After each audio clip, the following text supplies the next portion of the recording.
The counterattack's back on the road. We're here at El Toro High School for the USA Serbia Series. Catino Awards announced as the best players in the college game are revealed, and the Masters get started this weekend in Riverside, all coming up on the counterattack.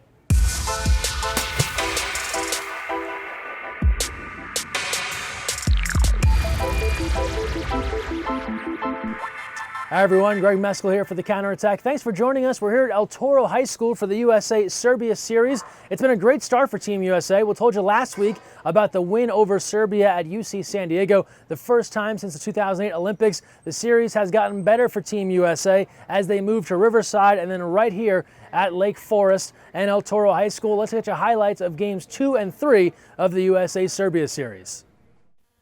Game 2 of the 2015 USA Serbia Series moves to Riverside and the Riverside Aquatics Complex. Another sellout crowd greeting Team USA as they meet the number 2 team in the world.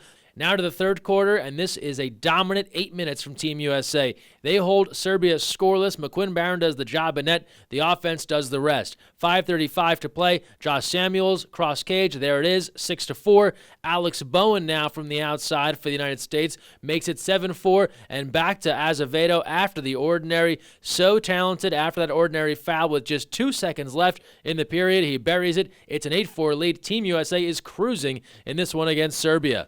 We move it over to the fourth quarter now, and Team USA ahead 8-4. They put this one to bed. John Mann, goalie out. Here comes Mitrovic. Mann channeling Kareem Abdul-Jabbar with the hook shot over the keeper. Puts that one away with just 30 seconds gone by. It's a 9-4 lead, and that would do the job. Serbia's Slobodan Nikic will get a goal here with 6 seconds left. That was Serbia's only goal in the entire second half. Speaks to the dominant effort here from Team USA, scoring all around. One of those guys who lit the lamp, Brett Bonani, joined us post-game.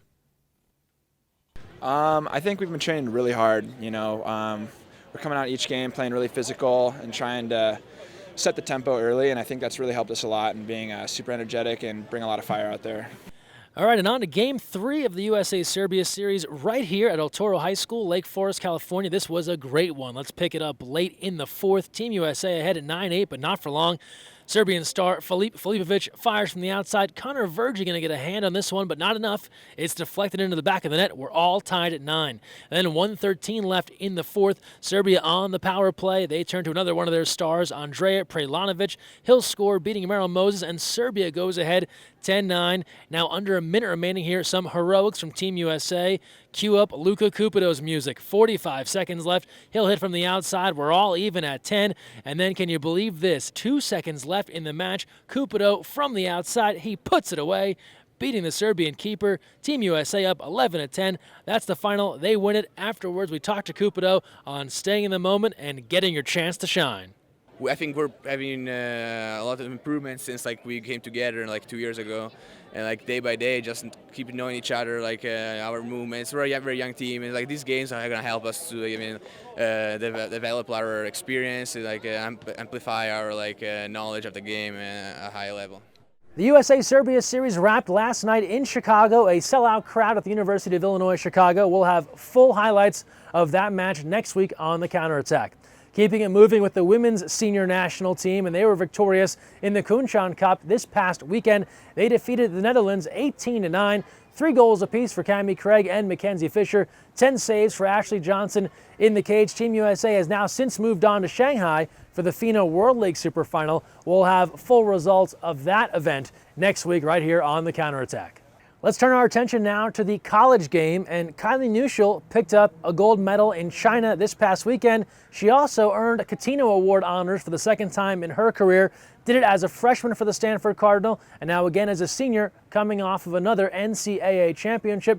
Also at the Olympic Club this past weekend, USC senior Kostas Genadunias honored as the men's recipient, coming off of a banner career for the men of Troy, where he won 3 NCAA crowns. But how about Stanford? For the women, 5 straight athletes now have won the Catino Award, a dominant era here for Stanford women's water polo.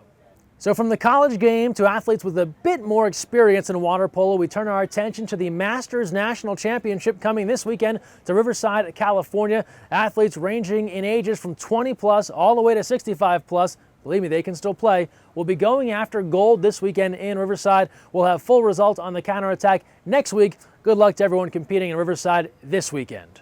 Keeping with that water polo experience theme, last week on the show we told you about our Hall of Fame inductees, the 33rd class, Natalie Benson, Amber Drury, Rich Corso. Now their tribute videos aired at the Hall of Fame are live on our YouTube channel. You can watch them all at youtube.com/USAWP. Here's a little taste from Rich Corso's induction video, SportsCenter anchor and former Harvard Westlake player Doug Kazarian on his favorite water polo coach. One thing I realized early on, Corso was playing chess when other coaches were playing checkers, whether it was 6-on-5 rotations, end-of-game situations, or the mechanics of shooting a hezzy. We did everything at an advanced level. One year, during the entire season, we practiced something called a movement zone. It was an active drop of the 2, 3, 4 positions. Honestly, we never ran it in a single game, but still practiced it every day.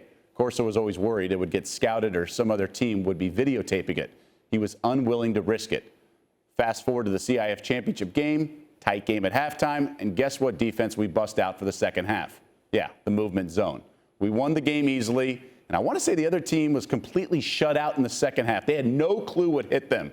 Corso saved an ace up his sleeve all season, and it helped us win a title. But that was just one example. Every practice was planned to the minute. It really was AP water polo. And now, as we do every episode, we close it out with our social media send-off. And first things first, we go back to state champs in Michigan, Ann Arbor Skyline. And one fan wrote in to let us know that the belly flop taking place here, that was the head coach. It was Rebecca Godek. Good job, coach. Way to dive in with the belly flop to celebrate. From there, we go out to Riverside and some super fans taking in USA and Serbia. It was a great turnout at every stop here on the USA Serbia Series. Then to China and Team USA's Maggie Steffens reminding us all June 23rd is Olympic Day. Make sure you celebrate the Olympics, get out and be active. The New York Athletic Club, check out those uniforms. You don't see those every day. More USA Serbia action from the Brown Water Polo Twitter account. A young fan is locked in, enjoying some USA Serbia on the webcast and wearing number 10. They must be a big Brett Bonani fan. And then one more shout out to those folks who drove from Utah down to UC San Diego, 720 miles each way. I'm glad they got to meet some of Team USA's best. Don't forget, we want to see the best of what you're doing on social media. Use the hashtag counterattack. Tweet at us, Instagram at us, Facebook at us, at USAWP. We'll feature the best of what you send in right here on the show. That's going to do it for this week on The Counterattack. Thanks for watching, and don't forget, when you're on The Counterattack, look weak side.